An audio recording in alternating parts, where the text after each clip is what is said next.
सुबह का समय था। पहाड़ों के पीछे से सूरज धीरे धीरे झांक रहा था। हल्की ठंडी हवा चल रही थी और पक्षियों की चहचहाट से पूरा वातावरण जीवंत हो उठा था। ऐसे ही सुहावने माहौल में 10 वर्ष का एक छोटा सा लड़का बिशन अपने घर से बाहर निकला। वो रोज की तरह कर्नल दत्ता के फार्म हाउस की ओर जा रहा था, जहां वो उनकी मदद करता था। लेकिन आज का दिन कुछ अलग था। अचानक गोलियों की आवाज गूंज उठी। एक नहीं, दो नहीं, बल्कि लगातार कई गोलियां चली। आवाज इतनी तेज थी कि पूरी घाटी में गूंज फैल गई। बिशन घबरा गया। उसने इधर उधर देखा, लेकिन कोई दिखाई नहीं दिया। तभी उसने देखा कि पक्षी डरकर आसमान में गोल गोल चक्कर काट रहे हैं। डर के मारे बिशन पास के एक पेड़ के पीछे छिप गया। उसी समय उसकी नजर एक घायल तीतर पर पड़ी। वो जमीन पर तड़प रहा था। उसके पंखों में जान नहीं थी, वो उड़ भी नहीं पा रहा था।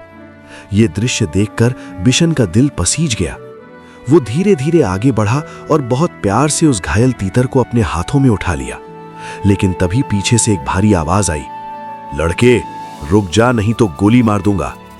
बिशन समझ गया ये शिकारी है, लेकिन उसने रुकने का फैसला नहीं किया। वो तेजी से खेतों की ओर भागने लगा, अपने दोनों हाथों में तीतर को कसकर पकड़े हुए। रास्ता आसान नहीं था। आगे कांटेदार झाड़ियां थीं। उसके हाथ पैर कटने लगे, खरोंचें आ गईं, खून भी निकलने लगा। उसकी कमीज भी जगह जगह से फट गई। लेकिन बिशन रुका नहीं। उसके मन में सिर्फ एक ही बात थी, मुझे इस तीतर की जान बचानी है। भागते भागते वो कर्नल दत्ता के फार्म हाउस तक पहुंच गया। वहां पहुंचकर उसने तुरंत तीतर को छिपा दिया और खुद छत पर जाकर चुपचाप बैठ गया, ताकि कोई उसे देख ना सके। नीचे कर्नल दत्ता का कुत्ता जोर जोर से भौंकने लगा।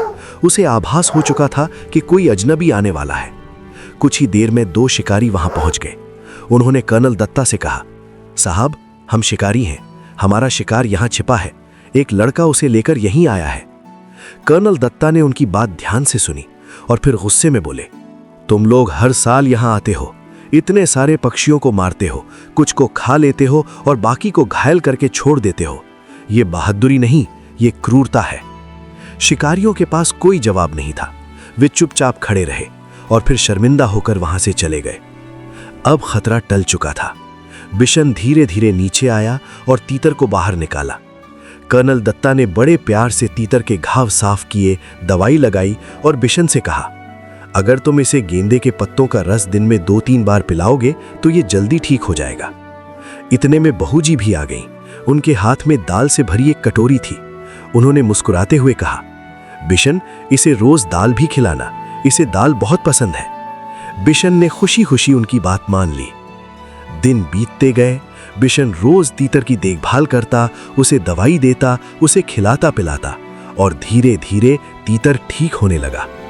कुछ ही दिनों में वो पूरी तरह स्वस्थ हो गया। अब वो तीतर हर समय बिशन के पीछे पीछे घूमता था, जैसे वो उसका सबसे अच्छा दोस्त बन गया हो। कर्नल दत्ता हंसते हुए बोले, अब तो ये बिशन के पीछे ही घूमेगा। और सच में दोनों की दोस्ती बहुत गहरी हो गई थी।